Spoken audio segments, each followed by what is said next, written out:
Hi, this is ESPN's Dave Lamont, and you're listening to the Sports Objective Podcast, the unofficial podcast of the Pirates.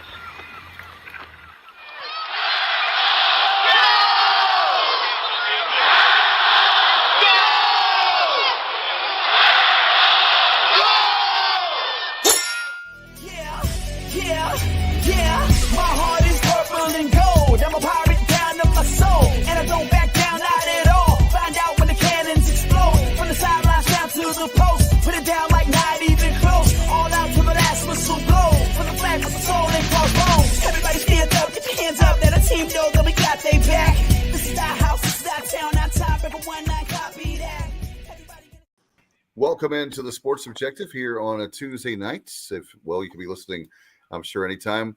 With us right now, my good friend from LaGrange, and that would be Kyle. What's up, dude?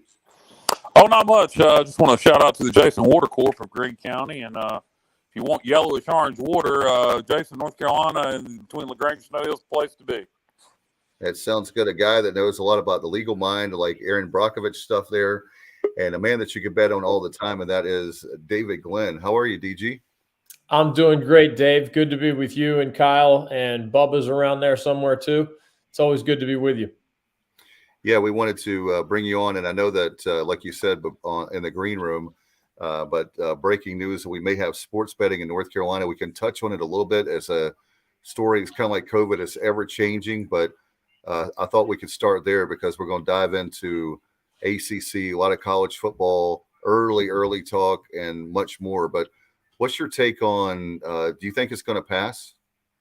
I think there's a really good chance it's going to pass. I'll be surprised if our state doesn't have sports betting on a more significant scale than the tiny one that is already in place. A lot of people don't even know, but there are two places in North Carolina where if you're willing to go all the way there in person, you can place a legal sports bet, but that is about the smallest scale you can possibly have.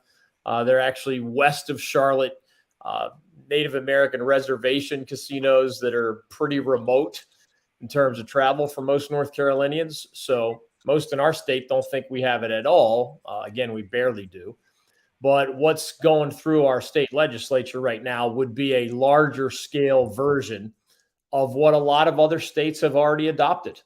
And I think at some point, when you have enough members of both parties agreeing on the same thing, which is rare these days, it ends up just being a matter of arguing about the details of what legal sports betting is going to look like. Can you bet on college sports, for example? Can you use your phone to do it? Can you use a credit card to do it? Or do you have to have money already kind of in the bank? All those things are being debated as we speak. But because dozens of states across our country have adopted sports gambling in recent years after a Supreme Court case allowed that for the first time outside of Nevada and some other very small exceptions, I think the winning argument is why let your neighboring states enjoy all that tax revenue if everybody's going to do it or almost everybody's going to do it eventually. I don't think North Carolina wants to be at the end of that list. Yeah, you mentioned one of the hangups could be if college sports is allowed to be included. You know, at this point, I think amateurism is nonsense. It doesn't exist anymore at the highest level of college sports. Players are getting paid. Some are getting paid more than some NFL rookies. So I don't see the problem. If you're going to legalize it for pro sports, legalize it for college sports at this point. Yeah, and I think that's probably the argument that's going to win the day. It's just one of those details that you have to iron out. You know, sometimes if you don't have enough votes, you got to pacify the next people that are kind of on the fence, and you just don't know what those points in negotiation are going to be. But I do believe that in the near future, our state is going to be one of those dozens of states that add sports gambling. It's just a matter of whether it gets through this year or not. And DG, I thought the next topic we could bring up was medical marijuana, and if you think that's going to go through. Yeah. In our state, medical marijuana always has a chance. More widespread marijuana, the way it is in a lot of Western states, I don't see that happening in North Carolina anytime soon. But I didn't expect you to actually answer that. That's unfortunate, though.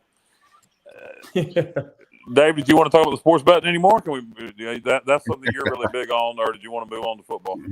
I would just wanted to bring it up because it was something that happened today, and I know, like DG said before, we wanted to touch on it because it is a relevant topic. And the only one final thing, DG, that I see, they've already moved it back. We heard that it would be sometime possibly in the fall, but now I read today on WRL Sports Fan that it will be January 1 at the earliest before we would have sports betting in North Carolina. Yeah, and that's not unusual. A lot of times what you're debating in the summer or fall is not going to be enacted until the following year. But it just Virginia, for example, already has adopted a form of legal sports betting. So once members of our state legislature start envisioning North Carolinians crossing the border and Virginia getting all that tax revenue, I think that gets people who are on the fence tilted in favor of making this happen, as early as 2023. How long did it take for the lottery? I mean, what was it, 20 years that Virginia had it before we did? It was a while. Right. Yeah, well, here, one of the best papers I ever wrote at East Carolina, and yes, I do.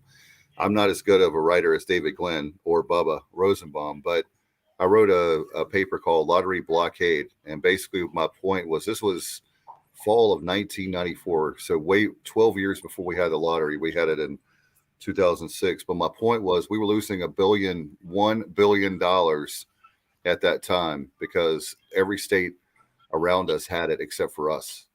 And so my point was, it wasn't about morality. It was about losing $1 billion with a B dollars every single year. So that's the thing I think you have to look at now. It's not about morality. It's how much money, like DG said, how much are we losing every single year to other states that have it and we don't. Yeah, no, I agree with you. DG, we're sitting here. College baseball still going on with the College World Series. Of course, East Carolina fans disappointed we're not playing in it, real close to making it. But so me mentally, I moved on to football season after the Pirates got eliminated by the Longhorns. I was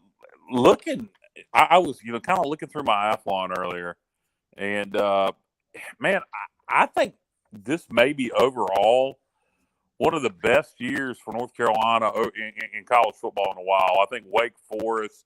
Everybody talks about NC State and Clemson in the ACC this year. Clemson's going to be back. Everybody's big on NC State. Nobody's giving Wake Forest a lot of credit for what they did last year. You look, Dave Clawson's a hell of a coach. He's been there now for a while. How many years has Clawson been there now, Dave? Oh my gosh, over a decade at this point. Yeah, he's got 8 back. He's got 9 starters back on offense, including their quarterback. I'm sorry, it's year 8. You're right. Okay. So you got 9 back on offense, including their quarterback. Got 6 back on defense. Played in the ACC championship last year. I think Wake's a team that not getting the attention they deserve. Yeah, and I think because Sam Hartman is going to be back, and that's one of the more proven commodities at the quarterback position, pretty much anywhere in the country. I think that gives Dave Clawson that much better of a chance because I follow the ACC most closely, but whether it's Holton Ahlers staying at ECU or, Devin Leary coming on at NC State, Miami has a kid they like in Tyler Van Dyke, and the Hurricanes are using name, image, likeness money and not them as a school, but their boosters are throwing it around in a way that's upgraded Miami football and Miami basketball. If you have your quarterback, a proven commodity there, you always have a chance.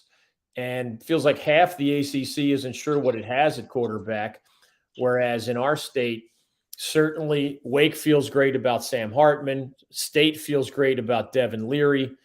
Carolina and Duke have question marks there, but an ECU and an App State are 2 more examples where they really like what they have coming back. Yeah, you mentioned NC State, and they got their quarterback, and he's a proven commodity. But to me, when I look at NC State, and what scares me I shouldn't say scares me because the Pirates ain't never scared of the Wolfpack, but what worries me with East Carolina opening up with the Wolfpack, 10 starters back on defense. You can have a lot of hype about a lot of teams, about offense, if somebody's supposed to be really good on offense. And sometimes that doesn't always work out, and the team's not as good as projected. But most of the time, you got 10 starters back on defense. That's going to be for real. How good do you think this Wolfpack defense can be this year? I think they're really good. And one thing Dave Doran has done there is just kind of start in the old-fashioned way of building from the line of scrimmage out. He just sent his offensive tackle into the first round of the NFL draft. He's going to play for the Carolina Panthers.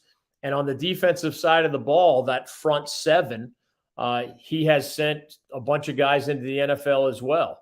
And with his returning talent this year, I just think they're going to be hard to move the ball on consistently. Yeah. And they might have the best linebacker core in the entire ACC, given what they have coming back. Yeah. So let me ask you, DG. I was joking with you texting yesterday, but I think this will be a great tailgate show for DG in Greenville, NC State, Labor Day weekend, September the 3rd. But as far as that game, how did the Pirates beat the Wolfpack? I know everybody's going to say how the Wolfpack will beat the Pirates, but the flip side of that is how would the Pirates win that game? I think it's about creating turnovers. That's a huge part of any football game, obviously. And if you're the underdog, that's the way to get it done. The Pirates are going to be the underdog. There's no doubt about it. But that game's at Dowdy-Ficklin Stadium. If you break a special teams play early, or you create a turnover early, or get a pick six or something of that sort, a scoop and score, that's the kind of thing that gets the crowd believing. That's the kind of thing that gets an underdog group of players believing. It's not like NC State is, a superpower. Right. They might have one of Dave Doran's best teams, but that's a big might. So we've seen the Pirates as a home underdog, especially when they get off to a good start. That becomes a really difficult place to play. And remember, one thing that NC State did lose a lot of was running backs. And I mentioned the star offensive lineman. If you can't run the ball the way State has been pretty good at running the ball, then it gets a little bit less complicated to scheme for them defensively. If you believe it's going to be Devin Leary throwing the ball all over the place, you can plan for that. But the Wolfpack's best running backs are moving on to the next level. And that means you have some new faces back there where you never know. Maybe they don't block in pass protection very well. Maybe they don't protect the ball well on running plays. There's talent at NC State at almost every position, but they're breaking in a lot of new guys, especially at running back. Yeah, that game, East Carolina, NC State, is probably going to be a very physical football game. It always is. It could be really low scoring. With their defense, I like Pirates defense this year. We were pretty good last year. Got a lot of players back. I think one thing we got to get better at, when I say we, I mean East Carolina on defense, is eliminating or limiting explosion plays. That was our one weakness on defense last year. We were pretty good against the run overall, though, and pretty good against the pass. Just got to limit explosion plays. To me, for East Carolina to win that game, so much of our offense this year is going to be predicated on the ability to run the ball. For the first time in a long time, we're going to have a really good O-line, got two good running backs. Our tight ends are super, super solid. Obviously, Holton's back. The receiving room, C.J. Johnson's back on the team. We lost Snead, unfortunately. Got a transfer coming in from Toledo, who was their best wide receiver, a couple other kids. So to me, we're going to have to be able to run the football in NC State to win that game and to get our passing game going. Yeah, that's always a good recipe. I mean, keep the Wolfpack offense on the sidelines. State is pretty good in the front three. They play that 3-3-5, I guess they call it. And Savion Jackson's a really good defensive end. Corey Durden, who's a Florida State transfer, is pretty good at the other defensive end slot. And then you got the Peyton Wilson, Isaiah Moore, Drake Thomas group at linebacker that's about as good as it gets. So you're going to have to be balanced. That's the only way to move the ball against a really strong front six or front seven. Tanner Engel is their really good safety that kind of plays up and run defense quite a bit. He's a real heavy hitter. It's going to have to be using Holton-Aylor's arm, using his legs even a little bit, getting that running game you just described going. That's the only way to move the ball against a talented defense like the Wolfpack's going to bring to Greenville in September. Yeah. What about we were talking about NC State and the Pirates. What about Duke and North Carolina? I know Mike Elko is new to Durham. So Duke has Came over from Texas A&M, defensive coordinator. Yeah, he's a new coach. And then obviously you have Mac Brown. Obviously the Tar Heels had a disappointing year. So did the Blue Devils. How did they turn things around? Well, I know some coaches think we talk too much about quarterbacks, but I don't know how you don't start there, whether you're talking about the teams we've already described or you're asking about Duke and Carolina. They probably have as big a question mark at the most important position on the field as anybody in the whole league, and maybe anybody in the state of North Carolina. I know ACC-wise, Virginia Tech's going to have to break in a new quarterback. But Duke, under that new head coach, and Mike Elko, as you said, is a defensive guy. So he's not like the old school Steve Spurrier offensive wizard where you think he could just grab some guy off the bench and come up with a prolific offense. There's a redshirt freshman named Jordan Moore, and there's a true freshman named Riley Leonard. And those are, anytime you're talking about playing a freshman quarterback, that's a red flag, and that's most likely the scenario at Duke. Carolina has a guy who's been around for 3 years named Jacoby Criswell. And then they have Drake May, brother of former UNC basketball star Mark May, who's a redshirt freshman. And a lot of people think he's going to be the one to win that job. But either way, you're breaking in a new guy at the most important position on the field. And that's a serious concern for the Tar Heels. And that's one of the reasons you're hearing a lot more about both Wake Forest and NC State in the preseason chatter. A year ago, you were hearing a lot about the Tar Heels, but this year, not nearly as much. DG, I should have done my research a little better. Who did Duke hire as their OC? Who does who's calling the plays for the offense over there? Because Elko defensive background, as we mentioned. Duke offensive coordinator. I remember more about who they were trying to get than who they did get. A guy named Kevin Johns is their OC.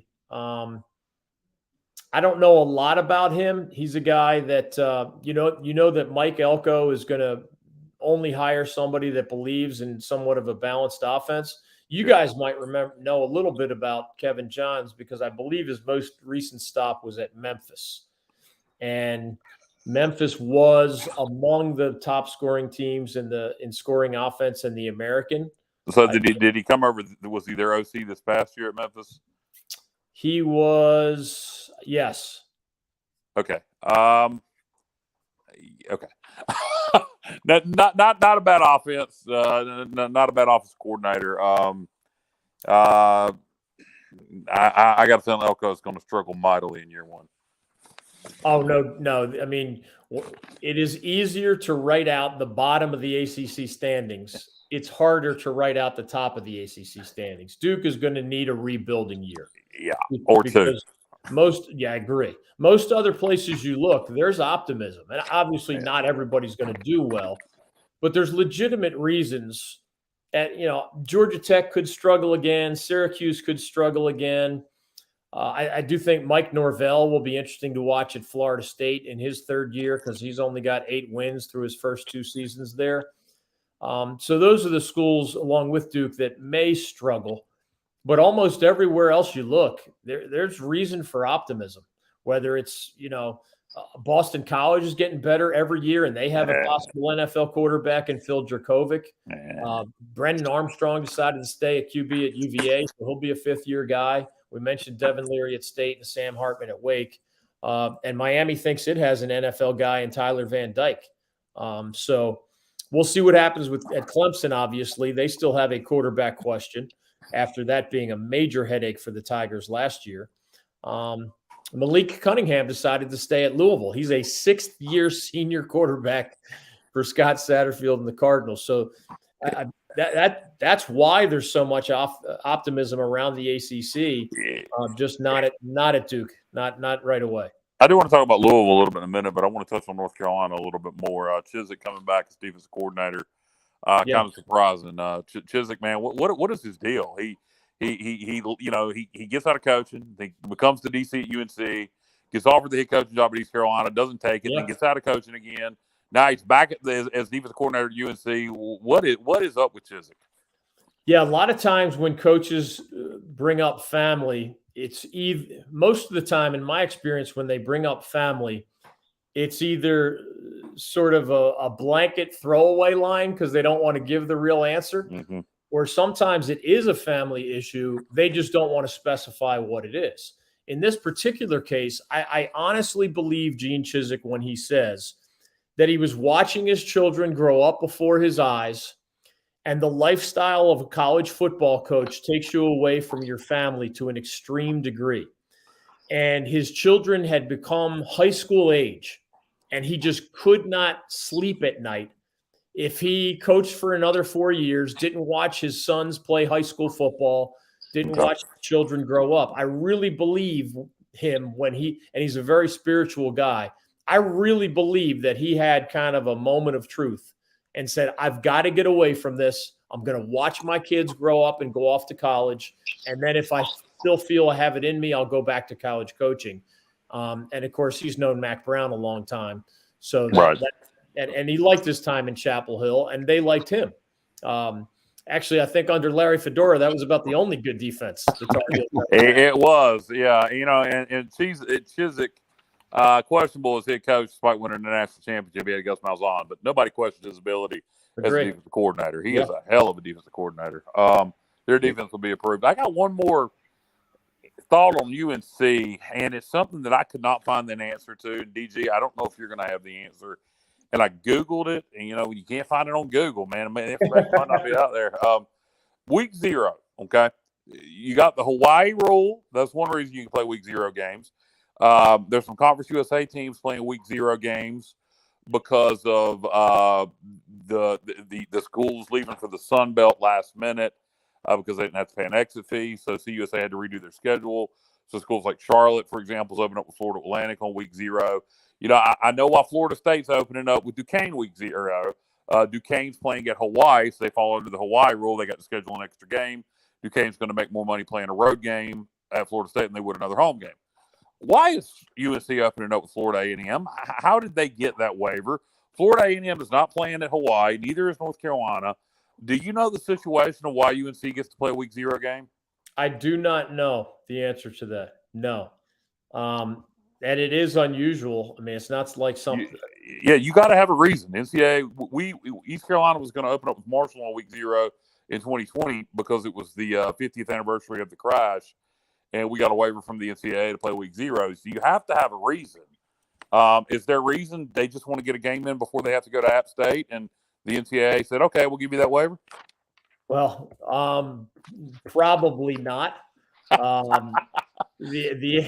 The NCAA can be stubborn that way. I do know that game is going to be an ACC network game. So a lot of times you just say, well, that's the power of television. But in this case, you're even the power of television is not going to have the NCAA turn, its rules. So I don't know the answer to that. And those two schools, by the way, have never played each other in the sport of football.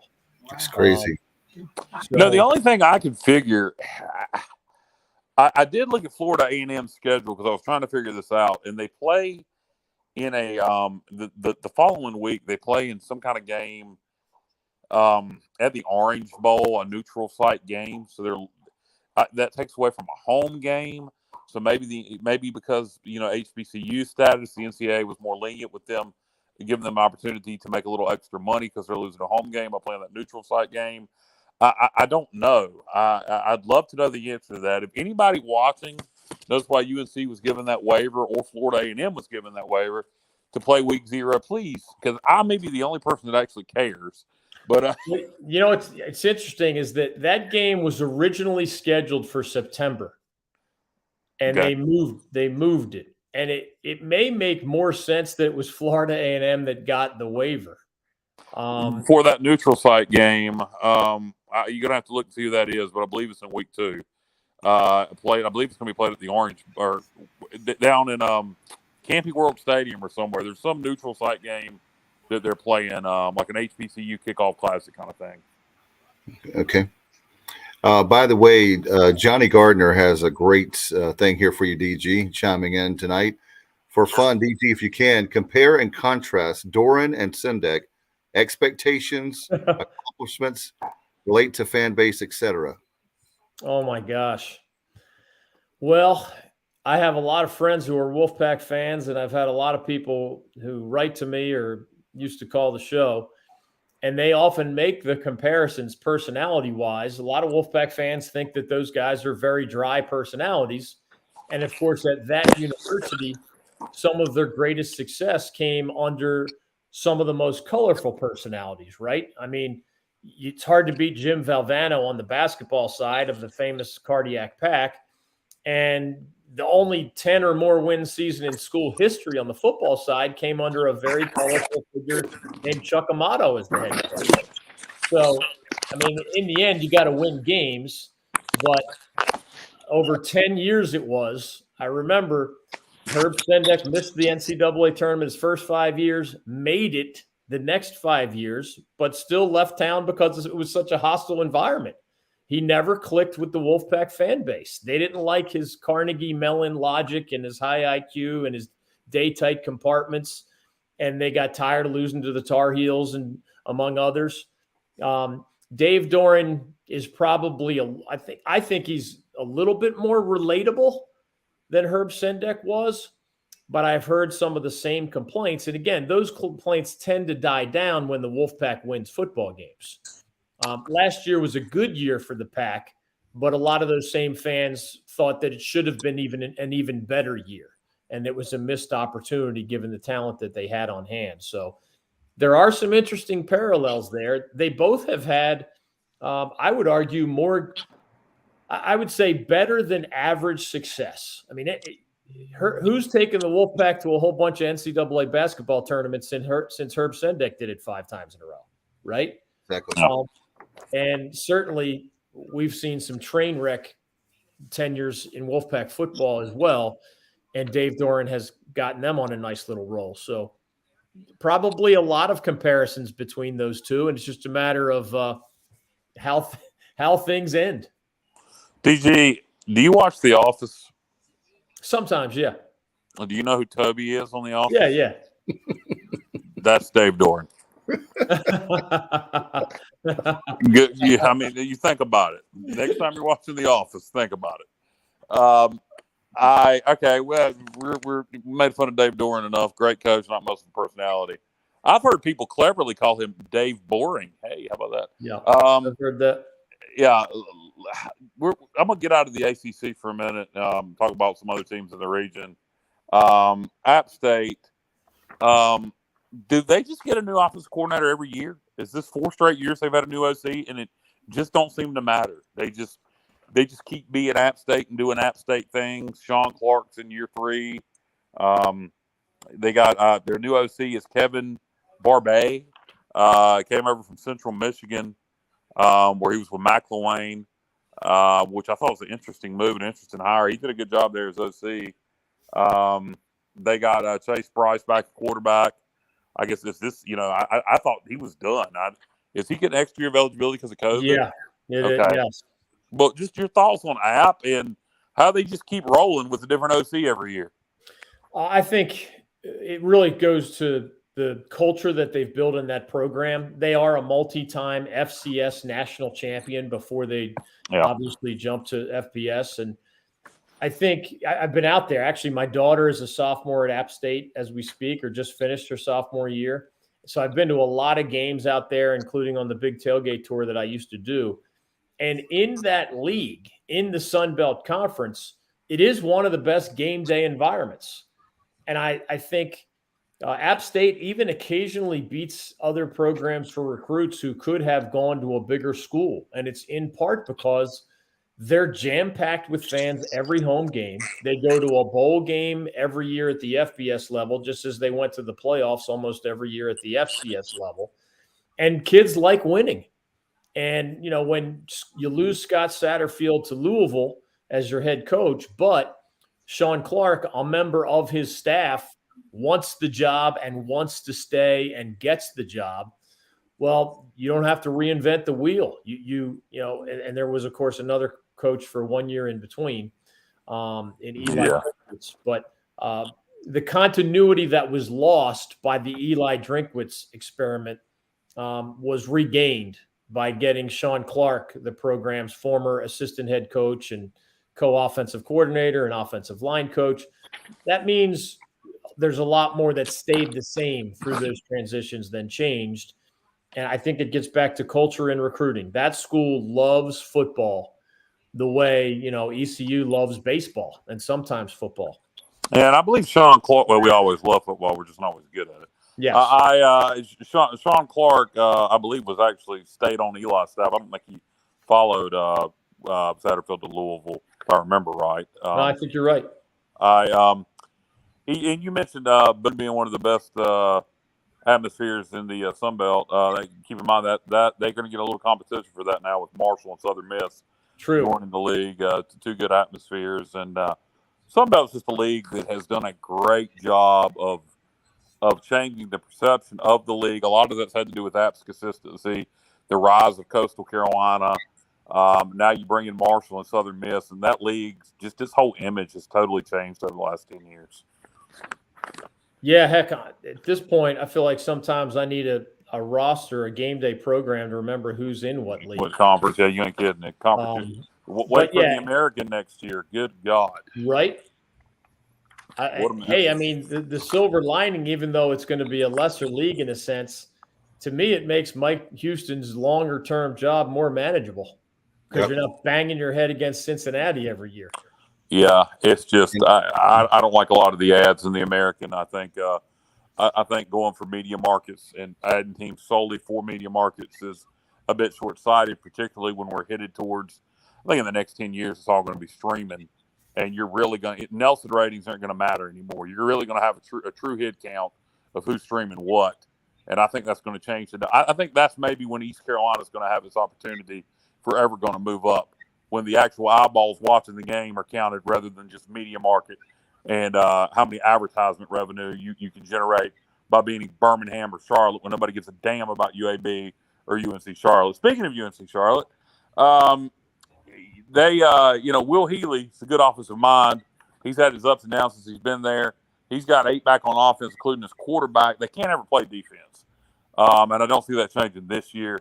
But in Conference USA for the last year before they moved to the American, I don't know if you've done much research on the 49ers. I think they're going to score a lot of points, but they're going to give up a lot of points too. No, I think that's the rule of thumb for them. They do have a charismatic young coach in Will Healy. He's a former college quarterback himself, and he kind of set the world on fire for a few years when he was the head coach at Austin Peay. Charlotte is a really young program. I mean, literally the football program at Charlotte didn't even exist 20 years ago. So they don't have history to sell. They don't have what we were just talking about at App State or what we can talk about with ECU or a lot of these other programs. So my guess is the next time he has a great year, he'll probably try to move on. I mean, he took Charlotte to the first bowl game in the history of the program as a rookie head coach with the 49ers, 2019 it was. So it's just a hard place to win. It's a little bit of a commuter school. I know they're trying to shake that reputation, but it's not really that. So it's a strange environment to try to build a college football program in. And I give him credit because he's done better than his predecessor. And that in itself is an accomplishment. I have a question for you guys. And DG, you may know the answer to this. Where will be the next football team to go FBS in North Carolina? They don't have a football team now. And it's a school you know very well, DG. I'm not going to go FBS. You mean FCS? Well, they'll have to start out FCS, of course. But Coach Logan said that would be the one job that he would love to have.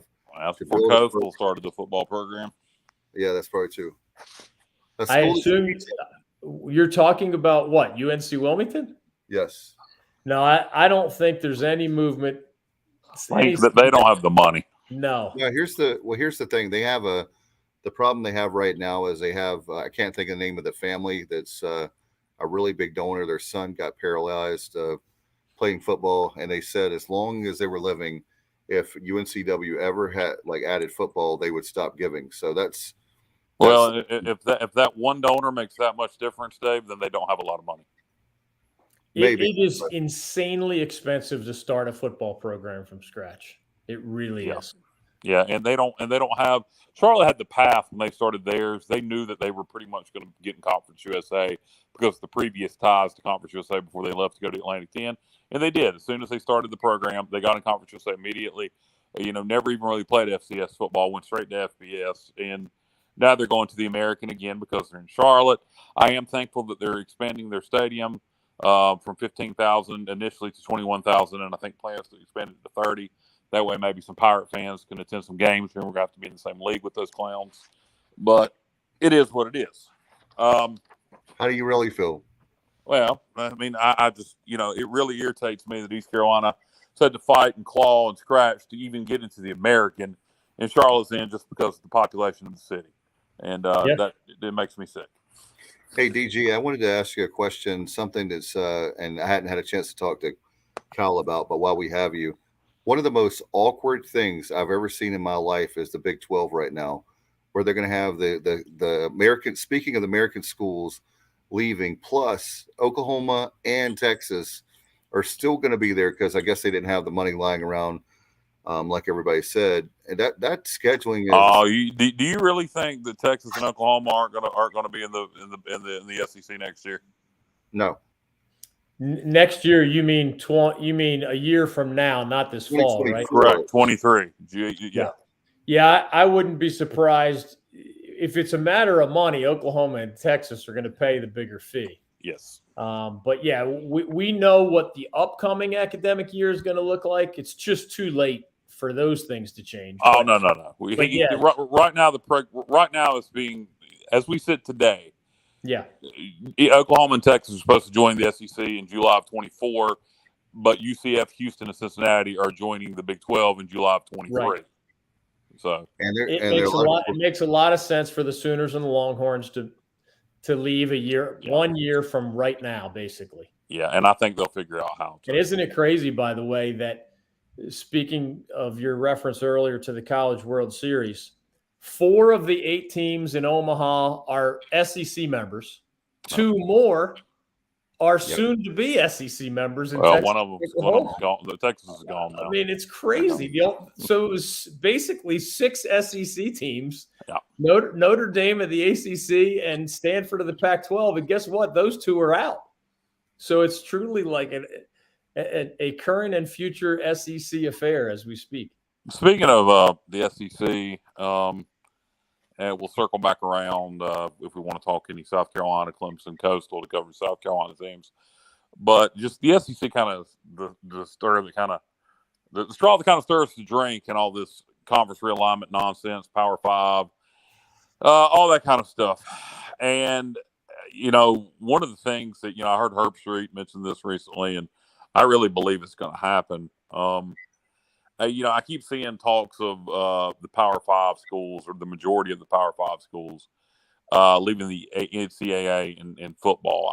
That's not what I think is going to happen. I think there's just going to be a third tier of Division I in football, which is semantics, whether they leave the NCAA or it's the third tier of Division I in the NCAA. Do you see that happening? Because I do. I do. I think with NIL, the way it is now, the SEC and some of these other Power 5 programs getting more and more money and getting more and more greedy. I think you're going to have about a 40 to 50 team highest level of Division I college football before too long. Yeah, it's going to be interesting to see how that shakes out, because the Big Ten and the SEC have a lot more money than everybody else. And, of course, name, image, likeness money depends far more on the wealth of your alumni and the wealth of your boosters. And that's going to take an already unlevel playing field and make it even more unlevel. What's going to be interesting is nobody wants to be the school that has been a member of the big boys, but says we're going to be tier 2 now. There's going to be a massive amount of pressure on those schools and their boosters to not take move a peg down the ladder. And I don't know how that part's going to shake out, because even I know the ACC as well as anybody, there are really wealthy programs with deep, rich traditions in football, which of course pays most of the bills nowadays. And a Clemson and a Florida State obviously can keep up with the Joneses if they want to. But Miami is not a wealthy university. And some of these other schools, the smaller private schools, don't typically have as much money. The Boston Colleges and Wake Forests of the world. But are they going to go from 70 years of being at the top level? That's just how the ACC happens to be turning 70 soon. That's a long time. That's multiple generations. And I have an easier time seeing which schools will stay on the top level. I have a harder time guessing who's going to sell to their fan base and their alumni. We're going to take a step down. That just doesn't happen very often. And it would be in football only. I can see Duke doing it in football. I think everything will stay the same in basketball and everything else. But I think this is going to be a football only issue. Duke, for example, is somebody that I definitely can see doing it in football. Beyond that, I don't know. Wake Forest is another one that you didn't mention them, but they're on another one that comes to mind. What about Can they compete? Can they compete in this current environment? If there is a third tier of Division I college football, are they going to be able to do it? I think the attitude at Wake Forest would be, we've already had a much smaller stadium than everybody else.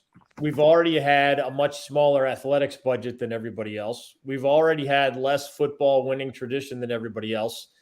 And yet, we just played in an ACC title game, or we just, Jim Grobe helped us win it all only a decade and a half ago.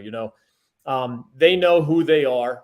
And I think one more layer that, makes it a little harder for them to win is not something that they're unfamiliar with.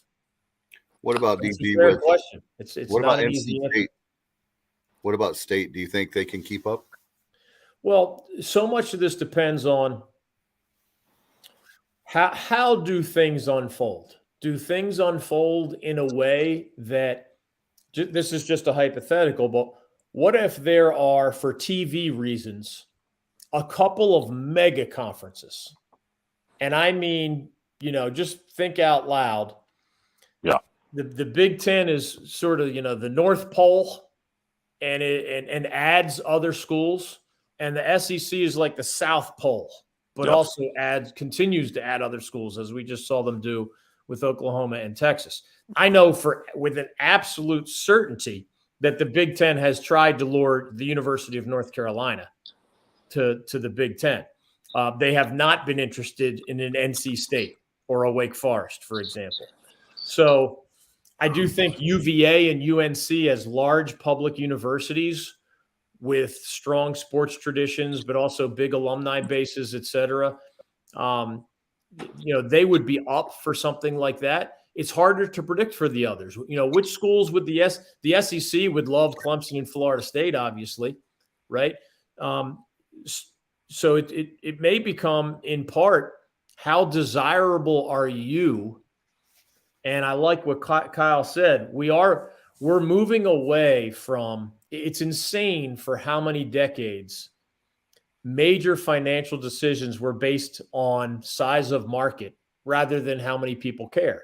I'm 15 or so years ago, I was trying to explain to people, I once lived in Miami. My sister once lived in Boston. It's one thing to say that Boston College is in the greater Boston area and University of Miami is in the greater Miami area. It is a totally different thing to say that they are part of the sports conversation every day. They're not. They're just not. In the Boston area, man, it's the Bruins and it's the Celtics and it's the Red Sox and it's the Patriots. And then maybe if Boston College does something spectacularly good or spectacularly bad, they're in the headlines. Miami has a little bit more gusto in South Florida, but they're still behind several pro teams and even other forms of sports and entertainment. So those factors, how many people care, how many are watching, are going to become bigger and bigger deals. And we could all put a list together of, which ACC schools we know will deliver those eyeballs and which in part, like it's not a slap at Wake Forest to say, when you're a small private university, you simply don't have as many alums. Exactly. It doesn't mean we're making fun of you. You don't have a statewide passionate fan base the way, say, the Tar Heels and the Wolfpack would have, Or even the Pirates. or the Pirates. You just, what's the size of a graduating class? I mean, some of these schools are cranking out, tens of thousands of graduates a year on top of the hundreds of thousands they already have out there.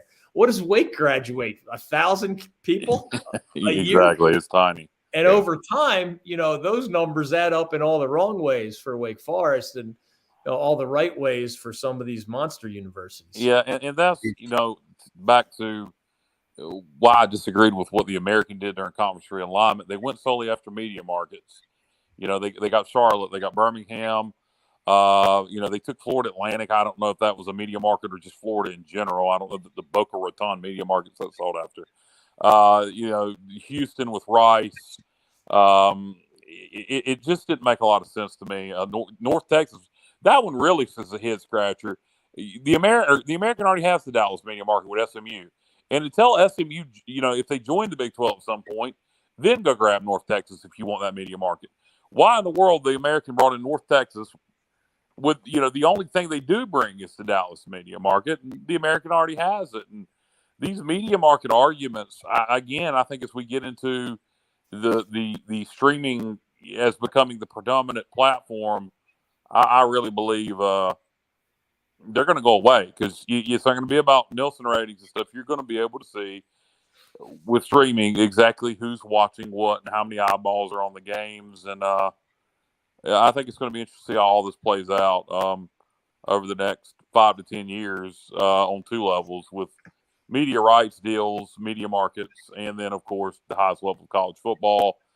If there is a true breakaway where the Power Five, and is it all going to be like we were talking about, DG? Is it going to be the entire Power Five? You mentioned North Pole, South Pole. Is the Big Ten going to go to 20, SEC go to 20, and there's your 40, and it's like the NFL. It's going to be interesting to see, and I'm not sure where it's going to go, but I'll tell you that TV executives, there will be lawsuits. Yeah, right. TV executives do have extensive data on the eyeballs that you're talking about. Yep. In other words, they know, for example, around here, this is a basketball example, but the 3 most watched basketball games of the 2022 calendar year were North Carolina Tar Heel basketball games. That includes the NBA. It's still antiquated. It's still Nielsen ratings. It's still not an exact science. And but that shows it's the eyeball test involves not only the size of your alumni base, but at the highest level, it involves your brand. Yeah. And when you say Carolina in 49 states, they know you mean the Tar Heels. The Tar Heels weren't getting bigger audiences than even the NBA Finals simply because they were a cute story with a rookie head coach that went from an 8 seed all the way to the national championship game. Part of it is the power of the brand. And I've lived in the Northeast and in South Florida, and I can tell you people know the Carolina brand. NC State doesn't have a national brand.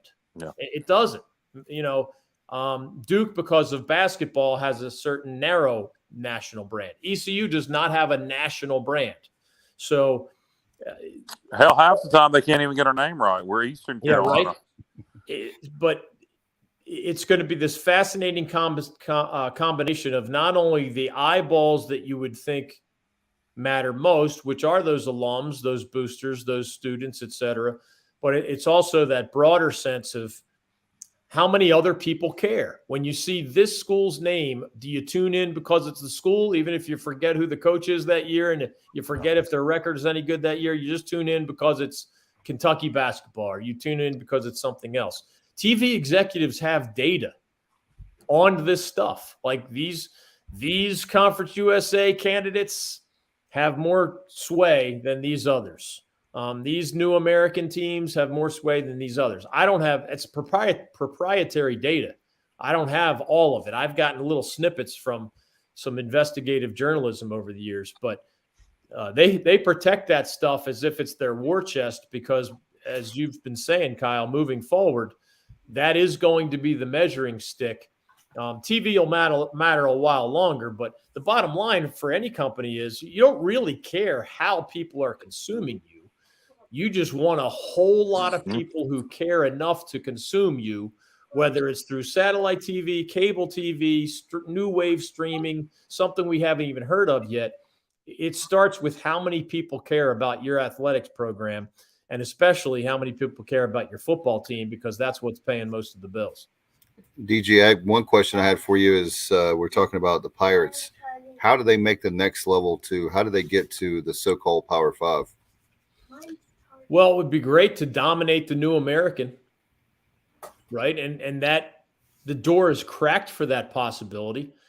Mike Houston's got a proven track record. He has the arrow pointed in the right direction. And now the competition, not this fall, but soon, the competition's going to get a little less tough. So if you can be the one to dominate, and that means you keep filling your stadium, and that means it improves your athletics budget, and that means maybe you can improve your stadium and your other facilities, that makes you more attractive to another league at some point. But in the short term, it's about winning, and it starts with winning in football. And it's easier said than done, but Mike Houston knows that that's his job description. As much as we all love ECU baseball, it doesn't pay enough of the bills. The second most important sport in the national landscape is men's basketball, and we know ECU has had a historically bad time getting any traction in that sport. So it really falls on the football coach at most universities, but especially at the football-first universities. And that's not just ECU. I mean, that's Florida State, that's Clemson, that's Virginia Tech. There's a whole lot of schools that there are still exceptions where, Jim Boeheim and Syracuse basketball pay for a lot of bills. Louisville basketball, when it's going well, pays for a lot of bills. Kentucky basketball, obviously, Duke and Carolina, some others. But generally speaking, we're in a football-first world, man. The NFL is the most popular sport and the wealthiest sport in the history of the world. Not an exaggeration. More lucrative than any international soccer league or anything. It is the wealthiest league in the history of the world. So that shows you what people think of football at the professional level. And as you said, Kyle, college football, college sports in general are half semi-pro at this point. Yep. And college football's ratings for the playoff, for a lot of the conference championship games, and even some of the higher profile early season or holiday games or, just intersectional matchups. Those are audiences that you just don't see in other college sports for the most part, even including men's basketball. Yeah, for East Carolina to get to the Power Five, I think it would be the Big 12. And what would have to happen is East Carolina would have to dominate the American in football, I would say 3 or 4 years in a row. Houston would have to stay there. We'd have to make a great hire to replace them, keep dominating. And the Big 12 is going to have to decide they want the North Carolina market and that East Carolina can deliver it to them, which we can. It's kind of like the reverse argument I make about UAB. And, I think Coach has done a great job down at UAB with their football program. But a lot of the people when UAB was brought into the American starting next year for football, Birmingham's the #1 market in America for college football. Well, they sure are, but nobody is watching UAB. Yeah, they're watching Alabama and Auburn. So to me, and I love Mike Oresco, but I think again, I'm repeating myself. I think he was very short-sighted on his ads, just going after the markets. DG, go ahead, Dave. But what do you think, though, that being a former executive of he's going by antiquated data. Well, they're telling him. He's going by antiquated data. It's antiquated. What kind of television rights revenue has Conference USA had with Charlotte and UAB and UTSA and North Texas? They hadn't had none. If they did, they wouldn't be leaving for the American and for the Sun Belt. The CUSA has had their games on Stadium, CBS Sports Network, and Facebook. Yeah, Facebook. So, it didn't help CUSA at all. DG, UNC, and App State in Boone, week 1. NC State in Greenville, week 1. Are you going to go to either one? And which one, if you are, which one are you leaning towards? Gosh, I haven't even thought about that yet. I'm going to be in Boone in the month of August to drop off my daughter at college. And it is a shorter drive to Greenville, even though my son is not at ECU anymore. He is a happy ECU grad, now working in Richmond, Virginia. Usually I'll take that 1 hour and change drive over that 3 hour drive if it's a close call. And I would be interested in either of those football games for obvious reasons, but I'm more likely to be at that ECU game. I get to App State every year pretty much, in part because my daughter is there now, so I could catch a different game out there. But yeah, some of my favorite games over the years have been State ECU in Greenville, Carolina ECU in Greenville. I've been on the field for some of them, and the environment is something that I really cherish. Yeah, it'll be a great environment that day. I would say the only advantage to going to Boone, I don't know what time the kickoff is, but even if it's 12 noon, I can guarantee you 12 noon kickoff in Boone is going to be a lot cooler than that 12 noon kickoff in Greenville for East Carolina NC State. That is true. That is true. You don't want to be in Boone in early December.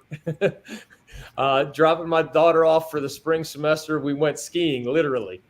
So yeah. Well, yeah. But yeah, the spring and the fall in Boone is just beautiful. No doubt. DG, Johnny Gardner wants to know about your thoughts for the new EC basketball coach, Mike Schwartz. Do you have any thoughts on him at all?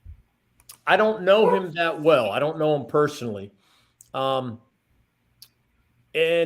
I can't say that I was bowled over by the decision. It's not a brand name that's going to elevate ECU basketball in any way, not to take anything away from what he has accomplished elsewhere. And heck, Coach Dooley was one of the more successful coaches that I've seen in men's basketball at ECU in his 2 tenures, obviously. So I don't see that as an automatic upgrade, and he's going to have to prove me otherwise. Prove otherwise. And I've said before, DG, when you have a guy that goes 15-15 as 500, like we're not talking about North Carolina, Duke, Kentucky going 500. That would be insane. They would probably get their butt would get the pink slip. But we're talking about a program that's only had 2 winning seasons, and I don't know how many years. Bubba knows the exact term. DG, we've talked about this ad nauseum. Dave was very vocal. He loved Joe Dooley. I didn't think Dooley should have been fired. I thought it was a stupid decision. But to me, the dumber decision, and to me, if you're going to fire him, I was looking at, who we should hire, who's out there. The decision was made to fire Dooley. Why not go after somebody like Wojciechowski? Somebody that's got brand name in this area. He was a successful head coach at Marquette. Yeah, at the end at Marquette, it wasn't so well, but he did well there at times. Everybody, you got half East Carolina fans or Duke basketball fans anyway. If you were going to fire Dooley, why not bring in somebody like Wojciechowski? I would have gone for somebody like Lavelle Moten at NC Central. It'd be hard to get him to leave his alma mater, and I don't know his perception of the ECU job. But you want to talk about a guy, the guy has 50 NBA players in his Rolodex. He knows every AAU coach there is to know. Yeah, his name came up. Before Dooley, they hired Dooley instead of him. He, especially in the transfer portal era, I think he would have been a fascinating roll of the dice. But yeah, ECU basketball simply does not sell itself. No. So my perspective would be the brand would have to be the name of that head coach. That's why I said Wojciechowski. Right. And so you don't have that right now. You didn't have a lot of it with Coach Dooley, but I think you have even less of it right now because at least he could point to things he had done with the Pirates. Well, I think Dooley was about a year away from probably, he was coming up the last year of his contract. It was year 4. You can't leave a coach 1 year left on the contract. I'd have given him a 1-year extension. And, if he won 18, 19 games next year, then giving him a real extension. I don't know why that wasn't done. I do, really. Him and Gilbert didn't get along. Yep. And Gilbert wanted to bring in his boy from Tennessee. And, we're supporting him. He's our head coach. But, I just don't see it moving the needle. I hope I'm wrong. But it'll be interesting to see how year one goes. We have, most of our players transferred out. He has a reputation for recruiting internationally. So that should be interesting at East Carolina. That could be a good thing for us because we do, this is day and age of the transfer portal. So that could kind of change everything for ECU also. And it kind of already was under Dooley, both good and bad. International recruiting could be good for us because we've never done well in state. Well, I think the biggest thing for us is that you talk about Power Five. One thing for me is you got to have a good basketball program. The Big 12, no matter whatever Power Five league, they're not going to take an East Carolina because our basketball program is so bad. So if you were smart, and I'm saying this to the administration, and you know what, I'm a big boy. I've given a lot of money to the school. I went to the school. I've covered the school 2 different stints. I have a lot at stake. So if they want to bet me on who's going to be a Pirate when they die, I win that bet every time. And my personal thing is simply we fire a coach every 4 years, every 4.5 years was the stat. And where have we gotten with that firing a coach every 4 years? So when you see a guy moving the program in the right direction, I don't care if I don't get along with the guy. If he's winning, that's what I care about because I'm the athletic director, right?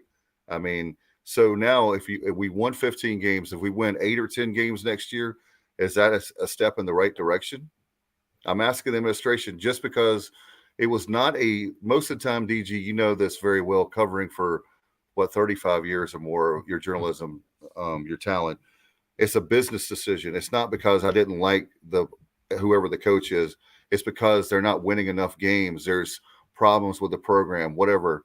This particular case, this was a personal decision. And those personal decisions have haunted us at East Carolina over and over again over the last decade. And we could do a whole hour's worth on just that. But that's why I was so vocal. It was not because of a coaching change. It was why the coaching change happened. And something we've known about, honestly, behind the scenes for 2 years.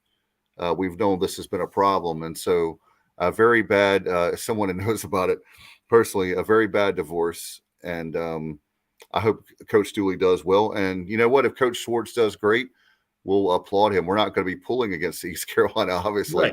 Right. We're going to be pulling for the Pirates, but they need to do a lot of stuff marketing wise. There's so many things I've told them behind the scenes I'm willing to do for free to help them out because it's my alma mater. There's so many people like Kyle that maybe not be the biggest basketball fans, but when it comes to helping out his favorite school, he's willing to do it. Bubba, myself. So we'll see how it turns out. But one other thing I want to ask about, speaking of disappointments, obviously Hurricanes, very disappointing year. Does Rod Brindamore keep his job? You're personal friends with him. Yeah, I don't think there's any doubt about it. I think they just didn't quite have as much firepower as the teams that are still standing. Anybody watching Colorado against Tampa Bay, those are just rocket-fueled hockey franchises right now. I mean, they have defensemen who are of all-star caliber. They have a half a dozen guys who are really good at putting the puck in the net. And the Canes have some of that. And the Canes did have the best regular season in the history of the franchise, including their time as the Hartford Whalers. So almost everybody agrees that Rod Brindamore is part of the solution, and the owner, Tom Dundon, is one of those. So Rod's job is safe. They have some decisions to make about free agents. The good news for Canes fans nowadays is that whereas the previous ownership rarely spent close to the cap, the current owner has shown a willingness to do that. And I think the fans appreciate that. You can't keep everybody, obviously, in a salary cap league. But the nucleus is coming back. Sebastian Aho and Andrei Svechnikov and Jacob Slavin's one of the best defensemen in the league. And Pesci's a very good defenseman. And there's Jarvis is a really talented young guy. So the nucleus is strong. It's just a matter of how they do. What do they lose in free agency? What do they add in free agency? And even, can they get a little luckier next year? Their starting goalie, who was played in the All-Star game, Frederick Anderson, was hurt for the entire playoffs. Now his backup did well, and that wasn't the reason they lost, but a little injury luck wouldn't hurt. As you look forward, the Canes are going to be a playoff caliber team again. And given what was it? I think they made it one time in a 10-year period. Yep. They're making it every year under Rod Brindamore. So that theme should continue. And it's just a matter of whether they can take it a little further than they did this past season. DJ, I got one more question for you before we start to wrap this up. And I don't even know if it's a topic you know anything about, but it's something that kind of fascinates me, and it kind of started under COVID, and it continues. Have you noticed, have you taken note the uptick in the popularity of sports cards collecting? It is at its most popular peak over the last 2 to 3 years since the junk wax era of the late 80s through the mid 90s. It is incredible the amount of adults collecting baseball cards over the last 2 to 3 years. I am not an expert on that. I kind of follow it casually, but I was part of that first wave that you're talking about. Me too. I remember how popular it was in my case in the 1980s. I can remember the feeling of just kind of, going into the grocery store or the mini mart or whatever and seeing those. For me, it was the Topps baseball cards for a long time. And for a while, it was that really thick or that really thin, rather hard piece of pink bubble gum that, almost cuts your tongue. 87 Topps are some of the greatest baseball cards of all time, right? with the wood trim looking on the cards. Yep. It is interesting to see that stuff coming back, though. And, man, some of the prices that I've seen are just off the charts. Well, they do some unique stuff now. Back then, everything was overproduced. Now, you've got your mass-produced cards, but in those packs, there'll be cards that are 1 of 10, 1 of 100, autographs that are 1 of 1. You might pull out a card that's got a piece of a player's jersey on it that's a 1 of 1. So there's all kinds of unique inserts now, and that's the stuff that people are paying so much money for. No it's doubt. Fun to watch. The businessman in me is intrigued by that kind of stuff. Unlike the younger version of me, I've mostly stayed out of it this time. Well, DG, thank you so much for coming on. And you've got a sabbatical coming up, the summer sabbatical, as I call it. But where can people find your work? We miss you on the radio and broadcasting, but hopefully we can get you back there. But at least if nothing else, I know we can still read your articles. Yeah, I'm still a guest somewhere almost every day. So if folks want to follow me in that regard on the radio, they can follow my Twitter handle at David Glenn Show. And then in terms of online, I still occasionally write for ACCsports.com, the website that I founded a long time ago. And I regularly write nowadays for a website called chapelboro.com. And they give me, you could actually Google, my column is called Holding Court with David Glenn. It's a little play on my legal background and, court basketball, cute little play on words. Holding Court with David Glenn.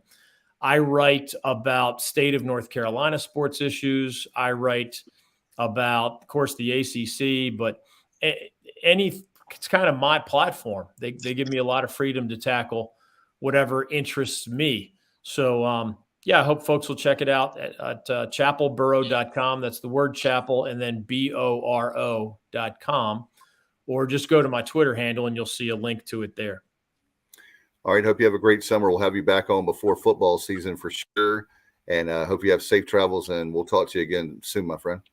Thanks, guys. Dave, Kyle, always good to be with you. Keep up the good work. Thanks, DJ. All right, for Kyle and myself, Bubba producing in the background, I'm Dave Richmond. Until next time, as always, go Pirates. My heart is purple and gold. I'm a pirate.